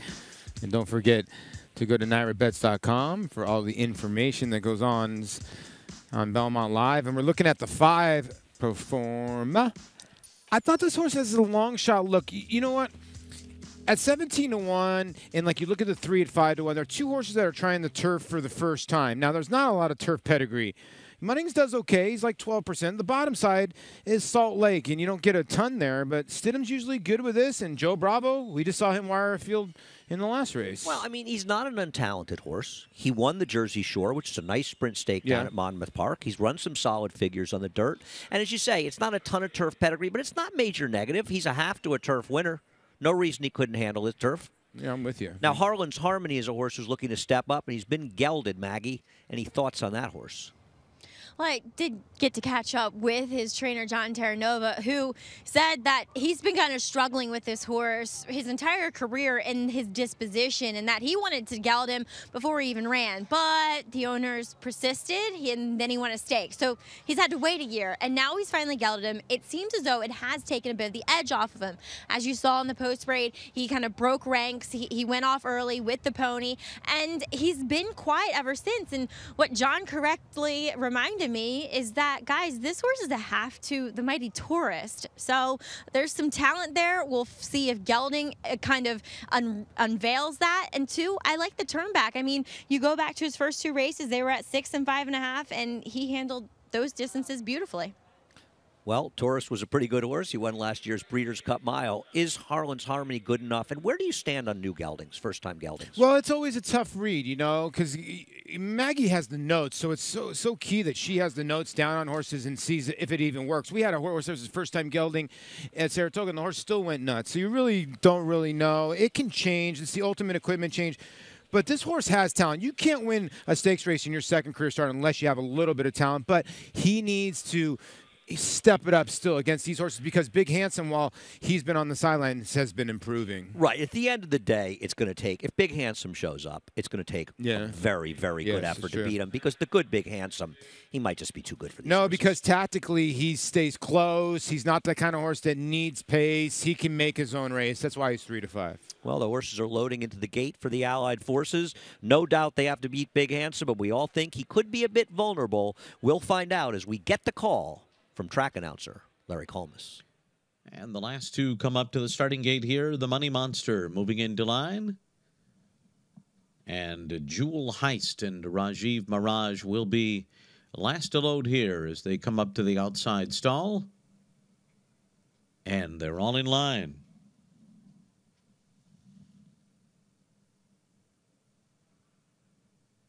They're off in the Allied forces.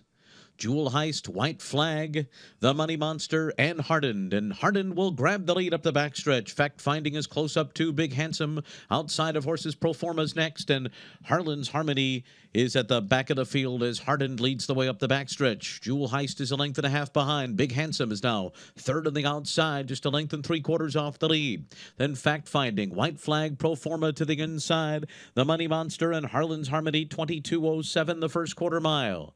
Into the far turn they go, Hardened and Jewel Heist, and they're a half length apart, with the heavy favorite Big Handsome 2 lengths off of them. Then Fact Finding, White Flag fifth on the outside, 4 from the front, Proforma next, Harlan's Harmony and the Money Monster, and they're coming to the top of the stretch, the half mile as they turn for home here. It is Jewel Heist and Hardened through a 44.28 half, and now Big Handsome and White Flag go right on by. White Flag and Big Handsome, and these 2 sprint away from the others. Proforma takes third. White Flag on the outside of the favorite Big Handsome. They're coming down to the line. It's White Flag and Big Handsome. White Flag and Big Handsome. There's no surrender in White Flag. He takes the Allied forces over Big Handsome. Proforma was third, and Fact Finding was fourth in 107.14. That was a thrilling horse race. Big Handsome showed up. White Flag just beat him. Yeah, he did, and he sort of tracked him. What a ride by Rosario here, and I felt like he caught maybe Castellano a little bit by surprise and had the momentum, and he's able to keep the run going here, and these 2 horses throw it down. You're right, this is a good horse race. Wow, 107. almost flat here. And again, Joel's so adept, doesn't really need to use the stick till right about now, encouraging him right-handed, but he just had Big Handsome from the start. It was almost like he went by him and they just stayed the same all the way down the lane. No, you really thought coming maybe the 8th pole, oh, Big Handsome, he's the better horse. He's going to re-rally and get it back, and it looked like he might, but you're right. Joel got Javier, and Javier was sort of easing into it, and Joel said, now's the time to attack. Wow, is this a good horse race? He pushed the button at the right time. And, the two horses that were trying the turf for the first time, they were left in the wake of these two. But I thought Performa and Fact Finding, okay. But I thought Performa ran pretty good to run third. It's no shame to finish a few lengths behind these horses. These are very, very good horses. Well, Christophe Clement, he didn't have the biggest Saratoga, but boy, as he started off things well. Big wins down at Kentucky Downs, and this is a huge win as the Hawk looking over the proceedings here at Belmont Park. Eye of the Hawk. We knew White Flag was going to get home. By the way, this turf course has not been playing that fast since. I get it. Small sample, but almost 107 flat, they were moving. No, I agree. This is not a July 107 where you see that routinely. These are two very, very good horses. And I tell you what, we got some good horses coming up because Jameson and Ginger still hasn't got it done, but there's a lot of people on the backstretch that do a lot of hard work, none more so than the stable MVPs, the exercise riders. We'll hear more about them and much, much more when we return. The world's #1 sire of 2-year-olds, Warfront, continues to command top prices with yearlings this year, bringing up to $1.9 million. On the track, Warfront has sired recent Grade 1 winner Avenge, Grade 1 victors Brave Anna, and graded stakes winning juveniles in France, England, and Ireland, Roly Poly, War Decree, and Intelligence Cross. A leading sire on all fronts, from Paris, Kentucky to Paris, France. Claiborne Farms, Warfront.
Now, as we take a look at the winner's circle here at Belmont Park, Warfront isn't just winning stake races down at Kentucky Downs.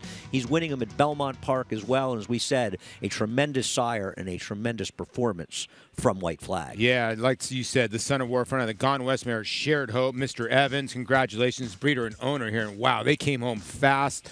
107.14 the final time. Big Handsome, no disgrace. He ran a good second. Performa was third. And there is Christophe. A little bit less dressed than you today, Andy. $7.30 the win. I noticed the pick 3, $165 for $1. Where you're alive, the chalk double in your pick 5. So if we can get the favorites home in the last 2 legs, your Naira Bets late pick 5 will hit. And it'll pay well. This is a good horse to have in the pick 5. Christophe Clement, well, he's having a pretty good darn weekend opening day here at Belmont. I feel like we've seen him already. Let's see him again as we head to the winner's circle and Maggie.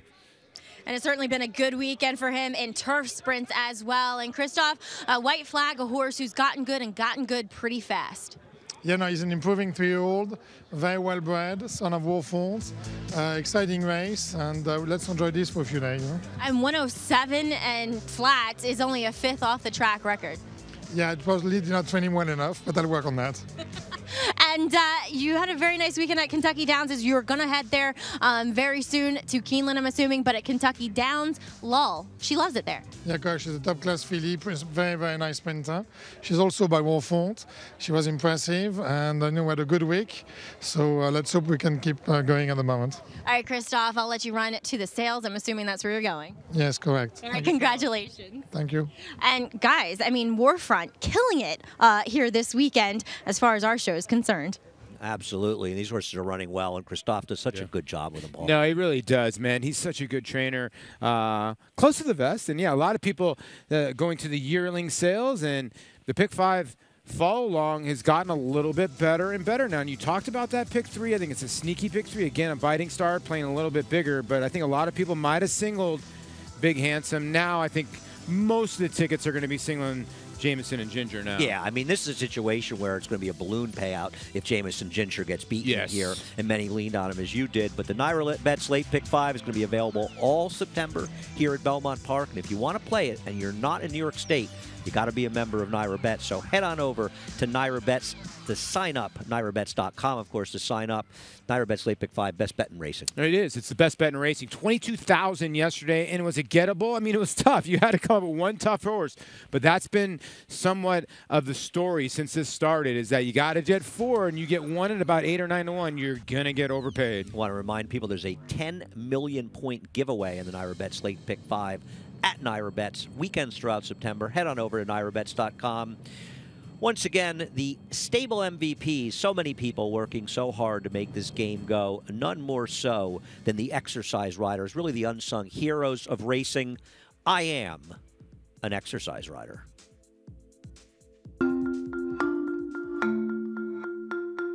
I am Lena L'Oreal. I am an exercise rider.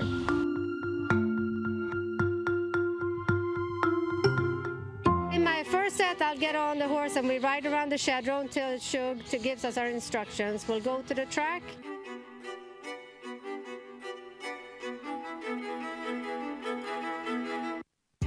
And then you gallop between a mile to a mile and a half, depending on the horse's schedule. Sometimes too, you just walk, and you walk tack in the Shadrow. Then we stay on him for 40 minutes, just walking around the Shadrow. Otherwise, you can jog, just jog the wrong way, usually. And then when we do workouts, then we have a different routine. So it depends on where the horse is on its racing schedule.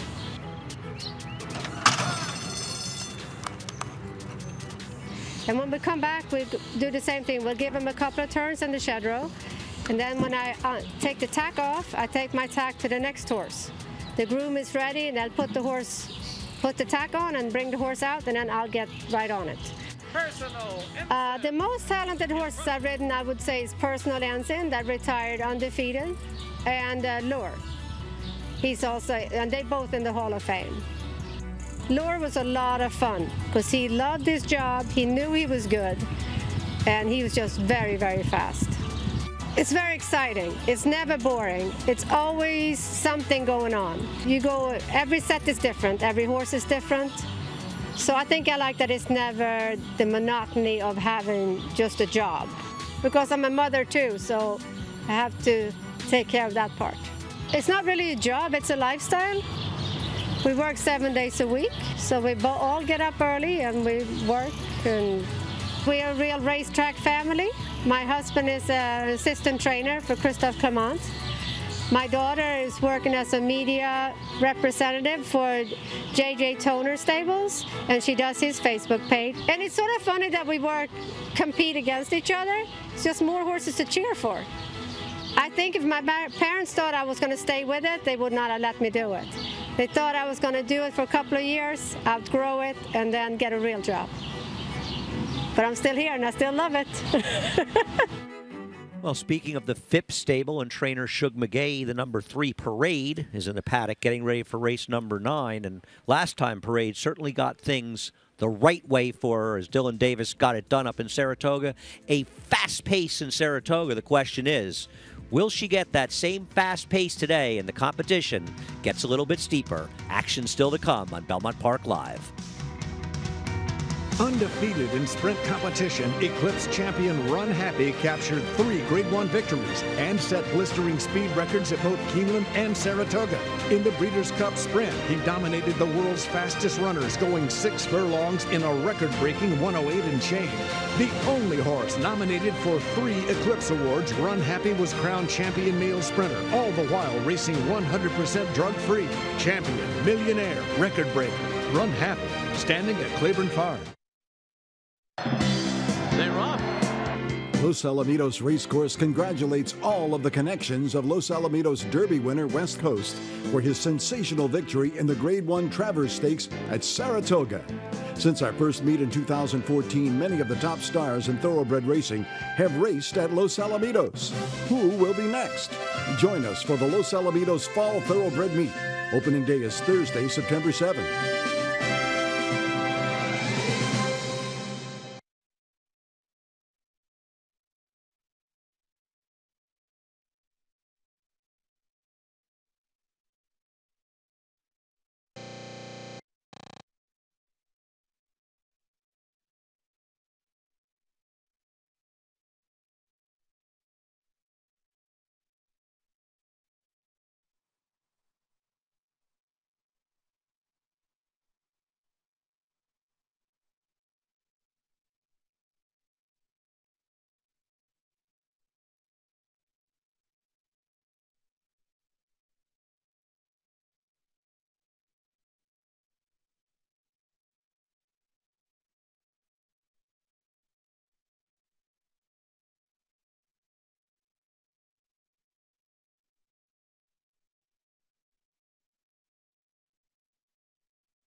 Thanks for staying with us on Belmont Park Live.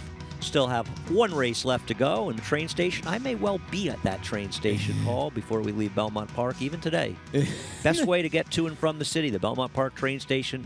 Set it up, it's all good. And Belmont Park Live is brought to you by champion sprinter Run Happy, standing for $25,000 at Claiborne Farm. Run Happy won at 6 different tracks, scoring on both all-weather and dirt surfaces, all while racing 100% drug-free. Undefeated in sprint competition, Run Happy set the stakes record in the King's Bishop and set the record at Keeneland, winning the 2015 Breeders' Cup Sprint. He's now standing at Claiborne Farm, one of many tremendous stallions on the Claiborne Farm roster. Beautiful day, and people are barbecuing at Belmont Park. Great to take advantage of it. Paul, you're going to have to be rooting for the chalk here, Jameson and Ginger. Yeah, and she's the one to beat. She's behind Unchained Melody. I know it didn't go great for Unchained Melody last time, but she's got some races to go to. Yellow Agate, Miss Sky Warrior, you can go on and on. The horses that have lost to her would be 3 to 5 in this spot, or have beaten her, and then she's beaten. So new barn to Chad Brown for Juddmonte here, and definitely the one to beat. It feels like Juddmonte Farm is purchasing some of these fillies. They purchased Paula Silver Lining, who's had great success with 2 Grade 1s this year. Purchasing this one maybe to be a broodmare for Arrogate, will be standing stud next year. And not being able to run down Unchained Melody coming off a 7-month layoff is not exactly bad. No, it's not. And listen, Unchained Melody has a ton of quality. She just didn't bring her game to Saratoga. She'll fight and live another day, and she's got a ton of quality. But what you got to love about this is she's so far clear of the 3rd-place horse, and I like that at the end of this race you could tell that Irad took care of her. Now a jockey switch to Javier Castellano. Tomatoes, tomatoes. And Chad Brown, while these horses are short prices, has very good numbers winning off trainer changes on the dirt. It's not the ROI is over $2, and their horse is paying in the $4 to $5 range. You look at her last 3 races. She was second to Miss Sky Warrior, who we haven't seen since the Kentucky Oaks, but she's a very, very good filly. Yeah. Unchained Melody, and even her Breeders' Cup wasn't a bad effort, with not the best of trips. No, it wasn't. You know, Champagne Room won that race for the Urtons, and she had a bad trip that day. The thing that you worry about Jameson and Ginger is there's a gap in her works. There's the gap on August 4th. You don't see another work till the 22nd of Belmont. Maybe there's something unpublished. Maybe she just got a little sick. But her last 3 works have been solid. Are they enough just to basically, you know, is she still good enough to win even with the gap in her work? Now, she did move from Saratoga to Belmont in those works, and we don't really know when the private purchase took place. For all we know, maybe she was purchased during that time. And it's hard to imagine, especially considering it's Juddmonte. They're looking at a broodmare value. Obviously, they'd like to win big races with her. Don't kid yourself. But they're not going to take chances with her, and I cannot believe she'd be running in this race unless she was A-OK. No, I'm with you. And the thing about Bernardini, the sire, it seems like they've gotten better and bigger and stronger as they go a little bit longer and a little bit older. So, you know, Milwaukee Brew on the bottom side, I think she's going to get better as distances and as she gets a little older. The 3 Parade is taking money. I'm going to tell you, I think it's misguided, and she's the horse you're supposed to be playing against. I would cement Jameson and Ginger mostly on top and play against Parade. Well, she's just got that great pedigree, right, with parading. On Parade is a very good mare. And going 1.8 miles, did she win? Yeah, she did. But to me, she beat a field. Tapella, not much. Presumptuous. Okay. I thought she won this race because they all sort of stopped. Well, it was a wicked fast pace. Yeah. I mean, 46 4/5 of the half in 1.8 miles maiden race at Saratoga. They're flying. This race collapsed, and Dylan Davis gave her a perfectly timed ride. No, he did. The problem is this grinding sort of style I don't think it's going to work in a mile. I'm going to be surprised if she gets it done, but I'm very curious to hear Jameson and Ginger and some others. The Paddock Report is brought to you by Shadwell Farm, building speed for the future as we head to Maggie. And we'll check in with your current favorite. That is Jameson and Ginger here, guys, as she'll make her first start for Chad Brown. Now, looking at her, this is the most fit I've ever seen this filly look. She has a real kind of lean appearance to her, and she looks good here. And I like the 1-turn flat mile for her. She's a filly that, you know, she's not built to be one that runs in distance types of races, but she has a pedigree to be one that does. So finding that happy medium, I think that's why 1 mile fits her best here. So I'm very optimistic about your current favorite's chances here in this spot. To her outside is one that may try to steal things up towards the front end in number 7, Narsdale, as she'll switch from the 6.5 to the mile here. And she is sharp as well, but she does have a physical frame that would suggest that 1 mile here shouldn't be that big of a problem for her. She looks great too, so I think she's intriguing third off of the layoff. And then Crimson Frost, what do you do with this horse? Relatively speaking, she only has 1 race that makes her remotely competitive in this spot. But the fact that Linda it's a private purchase here by Aaron Yagoda, and Linda sticks her right in what is a pretty tough spot. Linda, when she shows confidence in her horses, they usually tend to run well. She's a good-looking type, very quiet here. So she did win her lone race when she kind of made this early move and took over the running at Oaklawn Park. So I don't think she's one, though, that's going to be very quick away from there. At least that's not what she's tipping her hand here in the paddock to show. So I like her, and it's an interesting move by Linda, guys. I think it's a very interesting horse in here. Narsdale, the 7-horse stretching out for Jimmy Jerkins. Is she good enough? Now, Jimmy Jerkins is very good stretching out in the dirt. But is she good enough, Paul? I don't know. That's a good question. You know, she beat Holy Helena. Now, Holy Helena went on to win the Queen's Plate. That was her debut. Have those races played out? No, but you can't deny these stats. 32% on the stretch out, and he's pretty darn good at it. And she sort of ran like it a little bit. She had a little bit of trouble. You look at the head-on in that race. Did she hit the gate? Yeah, she was steadied a little bit. And I like how she sort of kept on pace. Bowtown Cat's sort of a speed type and took the lead that day. She's going to have to improve with only 3 career starts. I'm surprised she's taking as much money as she is, actually. I think she has a chance in here. Listen, they've all got to beat Jameson and Ginger. I mean, it's not going to be easy to do. And Narsdale's a horse that maybe she can take that step forward and run better in here. And Jimmy is so good stretching out. What about Corporate Queen, a horse who's stake faced, the number 5 horse in here? Is she capable of getting her act together? Or is she too deep a closer? That's a good question, because that one race in the Black-Eyed Susan, I still wonder if it was a sloppy racetrack to carry that day, but she looked dynamite, and I played her the next 2 times because at 15-1, I thought, okay, she could be worth a hunch play again on the turf, because Colonel John, a lot of people don't forget, he actually won on the turf. And then the Coaching Club American Oaks, I think Irad tried to keep her towards the pace, and she sort of backed up a little bit. But you know what? She's overachieved her $12,000 purchase. Well, if you're just joining us, you can get in all the Belmont races right now from home, or go to your Naira Bets wagering account. Naira Bets is available nationwide, and right now you can earn a $100 bet and get sign-up bonus if you use promo code LIVE. The number 1, Madagascar, hitting the track for the post parade, going out for trainer David Jacobson. Paco Lopez has them out for Final Turn Racing Source Stables. does have 2 out of 3 wins at the distance. 0 for 1 at Belmont. Big long shot here at 26-1.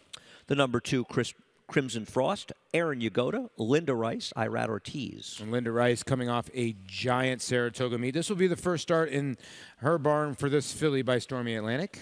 The number 4, Legally Bay, next in the post parade. Coffee Pot Stables, Mary Alice Coffee, and Jackie Davis. 3 for 42 lifetime this mare, and 1 for 11 the last 2 years. That one win was at Belmont. The number 5, Corporate Queen, Bobby Flay, and Gary Barber, Mark Cassie, John Velasquez with the mount. You wonder if she can improve. She comes from way, way out of it, so she's going to have some pace in front of her. The number 6, the favorite, the Jameson and Ginger, goes out for Juddmont Farms, Chad Brown, and Javier Castellano. Just the one to beat on the company that she is faced, and first start out here for Juddmont and Chad.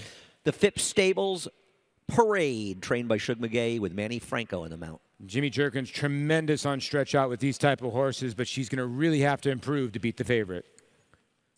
The number 7, Narsdale, goes out for Joseph Shields. Jimmy Jerkins, Rajiv Mirage in the saddle. Yeah, I was commenting on the 7 that time. The 3 parade just went through. Narsdale's the horse that needs to improve on the stretch out. Well, is it going to be Jameson and Ginger's day going out? First time out for Juddmont Farms. We're going to find out in just a few moments. Chadwell Farm, home to world-class stallions, offers 2 successful stake sires. Brilliant Miler, Daher, a consistent source of quality. Daher is the sire of black-type winners coast to coast. Grade 1 winner and millionaire, Albertus Maximus, winner of the Breeders' Cup Dirt Mile and Don Handicap. He is now siring black-type horses across the U.S. and abroad. Chadwell Farm, building speed for the future.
Well, a whole lot of good stuff still to come here as we're getting ready for the first start for Jameson and Ginger for Juddmont Farms and Chad Brown as Belmont Park Live continues, Paul.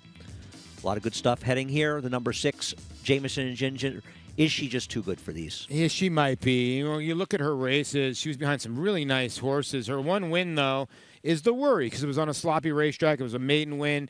Is she 3 to 5 just off that effort?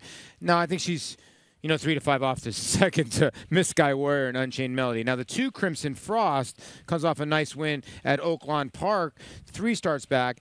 Donnie Von Hemmel, the trainer that had this horse before, is a guy that takes time. I would compare him to like an Ian Wilkes type trainer. But her last 2 efforts just not much. Well, see, I had a different approach about Crimson and Frost. First of all, Diane Hemo, with all due respect, is a 7% trainer this year. Linda Rice is firing almost 30%, 27%.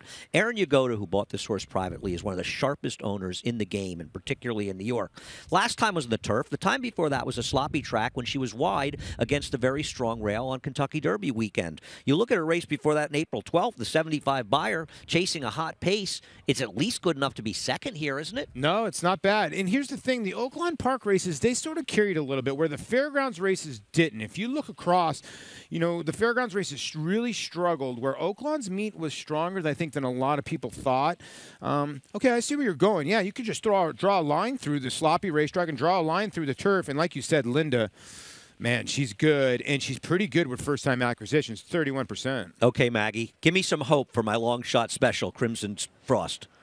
Well, Andy, I did catch up with her owner, Aaron Yagoda, and he told me the story about how he acquired her. She was entered as an MTO the closing day at Churchill Downs for $30,000, and he called up the owner and offered the 40, and so therefore now she is in the barn of Linda Rice. Crimson Frost is, and he said, look, she's probably not good enough to win here. She's more of a kind of high-level claiming horse at this stage here in New York, but he really bought her having the mind of being that allowance horse during the winter time at Aqueduct. And as he correctly cited, the big money, the majority of money as far as purse structure is concerned is for these long dirt races, and he's just trying to kind of build a stable for the winter time, as he does do very well over there with Linda at Aqueduct for these types of horses. So he's not that optimistic this time around. It's more when we get over to Aqueduct, Andy. As we'll take a quick look also at number 3, Parade, for Sugar McGahee. I agree with you in that, I don't know if she deserves to be 4-1 here, but she does look great out in the track. She won me over here. I'm still going to stick with Jameson and Ginger. I just think she's the best, and she looks good. But Parade is moving very nicely over this Belmont surface. Andy? Thanks a lot, Maggie. I think what she said about the 2-horse Crimson Frost makes a lot of sense. I mean, he's entering the horse as an MTO and off the turf race, Saratoga, shows up at Belmont, and Jameson and Ginger's in there. Yeah, I know. So a little different league as you take a look at the selections. Maggie and I land on the 6, and so do you. It's worked out once today, and there is the 2, Crimson Frost. It makes a good appearance on the racetrack, and I guess it's a good sign Irad shows up. I just have such confidence in Linda Rice. She does such a terrific job, and it's interesting that so many people talk about her as this turf sprint trainer. I think that's wholly unfair. Oh, we got to forget about some of the good sprinters she's had on the dirt. Palace, a couple other ones, too. I mean, how about Voodoo Song? Was he a turf sprinter? Yeah, right. He's a turf router. He could go any distance. It's unbelievable. I still can't believe he won 4 races at that meet. What about the 7, Narsdale? When he broke his maiden first time out, or she did, she rode a very strong rail at Aqueduct. The horse who was behind her, the Holy Helena, well, she went on and won the Queen's Plate. It's a tough read. It really is, because I can't read Holy Helena. She just, when she came here, she didn't run against the better fillies. Now, this is not the greatest bunch of fillies, although Jameson and Ginger does have a good resume. Maybe she goes to the front. I always worry about these type of horses when they run in short fields. You're third by 7 1/4 in a 6-horse field. You're basically just splitting the field. Yeah, I didn't love her effort last time at Saratoga, and I feel as though Jimmy Jerkins, it's interesting. He finally stretches her out to a mile, being a Medaglia d'Oro, but he kept her sprinting before that, so how confident can he be that she wants to go long? I don't know. It's a good question. You could take the other side of it going, okay, he debuted her at 6 1/2, so he obviously thought she had a little fitness.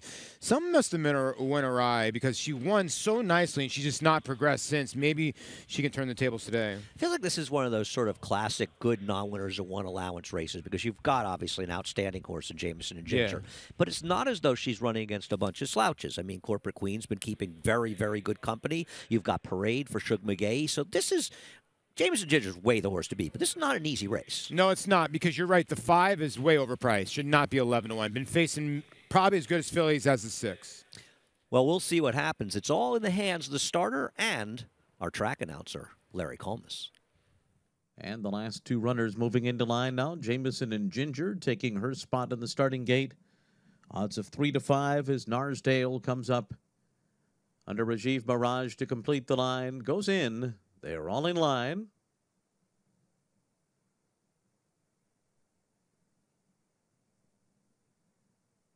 They're off. There goes Narsdale on the far outside, up and after the lead. Jameson and Ginger will be second early and sit 2 lengths off of Narsdale. Crimson Frost is third in the initial stages here. Then Corporate Queen on the outside, followed by Madagascar, Legally Bay, and Parade is last. 7 lengths off of front-running Narsdale and Rajiv Mirage, who head them up the backstretch with Jameson and Ginger, the favorite in pursuit from second, a length and a half behind after a 23.72 quarter. Then Madagascar and Crimson Frost right together, 2 lengths ahead of Parade, who races on the inside of Corporate Queen. Legally Bay trails the field, heading to the half-mile pole. Narsdale 3/4 of a length ahead of Jameson and Ginger as these two head into the far turn together through the first half mile that goes up in 47.39 seconds. Outside of them comes Crimson Frost in third, who's 3 wide on the turn, and now Jameson and Ginger takes over from Narsdale, but Crimson Frost comes right at her, and Parade gets going too. She's only a length and a half behind. And starting to retreat is Madagascar. And at the back of the field are Corporate Queen and Legally Bay as they come to the top of the stretch. And Jameson and Ginger trying to fend off the competition here. Crimson Frost is right alongside of her as they straighten out, and Parade is third. Jameson and Ginger on the inside, clings to a narrow lead. Crimson Frost runs at her. Parade is third on the outside. It's Jameson and Ginger. Parade is closing on the outside, and Crimson Frost. Jameson and Ginger, Parade, Crimson and Frost down to the wire. Jameson and Ginger to win it. Parade was second, then Crimson Frost and Corporate Queen. That was a pretty exciting race. Yeah. Jameson and Ginger gets the job done at 2-5, but I'll tell you, there was a lot of competition, and Crimson Frost really took it to her. I think she might have handled an off-the-turf race in Saratoga. Yeah, you're right. You're right. The 2 sort of made the 6 win this race, didn't she? I mean, she engaged early and made Narsdale go away. I'll tell you, that's what happened, because Castellano had to move early on Jameson and Ginger, and the 2 tested her the whole way. And you know what? The 3 of Parade, Parade, she's gotten better and better here now. Absolutely, because she did not get a particularly fast pace to close into here. She was more in the game than she's been, and she's still at a finish. Now, let me ask you a question. If the 2 doesn't try to win, and I credit Irad for trying to win the race, could she have been second in here if he had kind of ridden for second? I think she really tried to win, and that made a difference here, and I applaud it. I 100% agree with you. A lot of times in racing, you'll see a horse maybe run the second base race, and I always point to this. Listen, Frost had ran the second best race to American Pharoah. Keen Ice ran the third best race. I get that Keen Ice won it, but sometimes you need the assist. Crimson Frost took a shot at Jameson and Ginger, and it set up Parade for second, but Jameson and Ginger showed the class. No, I mean, Jameson Ginger's a very good horse, but the competition here at Belmont Park is very stiff, and she had to work for it, but she gets the job done for Juddmonte Farm and Chad Brown. We'll come back with the official results and much more as Belmont Park Live continues. Make NyraBets your home for online horse racing and betting. Start earning your sign-up bonus right now. With NyraBets, you can use our state-of-the-art website to bet on live horse racing at over 200 tracks around the world. Bet anywhere, anytime, using your computer or mobile device. Earn valuable reward points on bets. Build your bankroll with our exclusive promotions and earn cash rebates.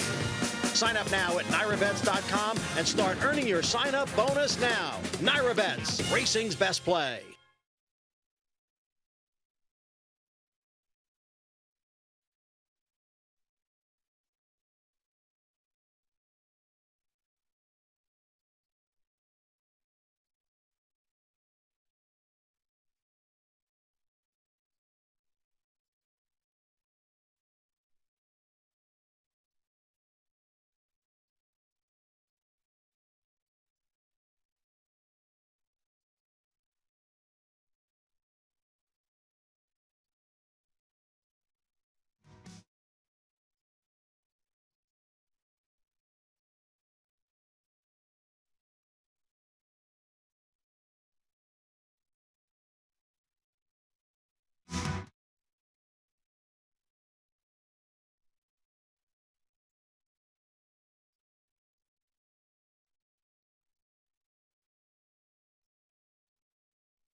Javier Castellano has been a frequent visitor to the winner's circle today. This is his third win. He gets the job done. As you see Jamieson and Ginger heading into the winner's circle, it's been a familiar scene seeing these connections coming in here. $280 to win on Jamieson and Ginger. The exacta $440 for $1. The triple $10.85 for 50 cents. Only I could have possibly blown that triple, but it's 6-2 exacta, not backing up with some tries. But here's some money to be made here with a 2 to 5 shot. Yeah, congratulations to Judd. They got to be tickled pink. And Javier Castellano and Chad Brown, seems like they get their picture taken often. And we talk about a lot of unsung heroes in the backstretch. Well, assistant trainers do quite a job. None more so, Maggie, than Cherie DeVoe. Yes, and privileged standing right next to her here. And Cherie, I mean, obviously a lot of people know your work with Lady Eli. I was just thinking about that and your commitment to her. I mean, once again, just kind of talk a little bit about that before we get to Jamieson and Ginger. Lady Eli, she's just been a treat, to say the least. To see her come back from what she has gone through and to continue to be as awesome as she is just amazing. And she worked this morning. How'd that go? She was very well this morning. She was on the dirt today, just getting her back her first work from her last race. So look forward to bigger things in the future. Is the Breeders' Cup in mind?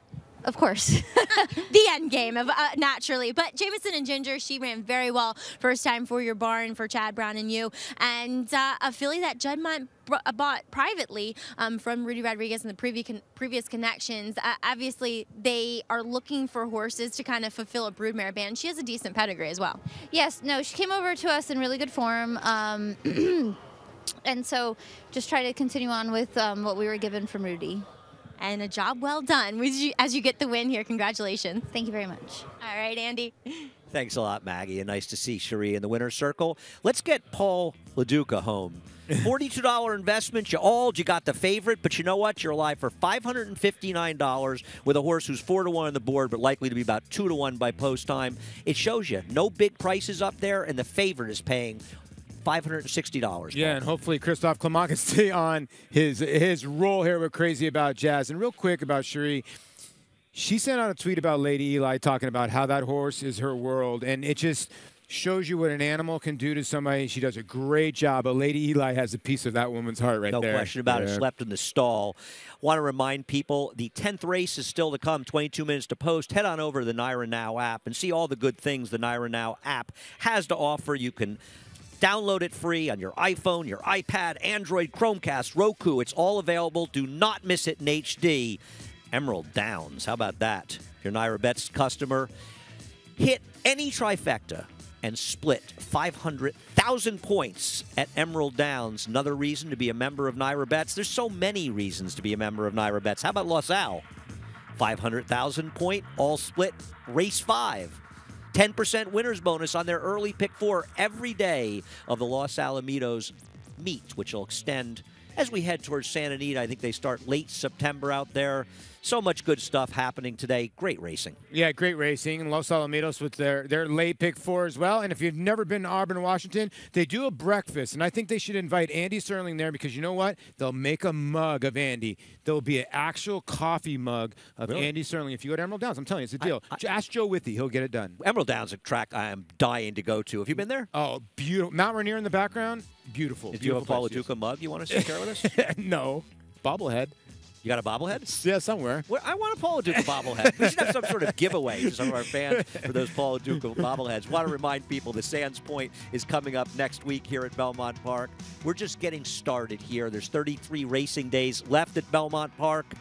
Belmont Park Live will be on throughout September here from 4 to 6. Check your local listings. Next show will be Friday, September 15th. Digging into that card. I know, Paul, you're looking at that card as well. Tons of good racing. Thanks for joining us today on Belmont Park Live, and thanks to everybody here, Paul LaDuca and Maggie Wolfendale, and everybody at NYRA. Have a great night.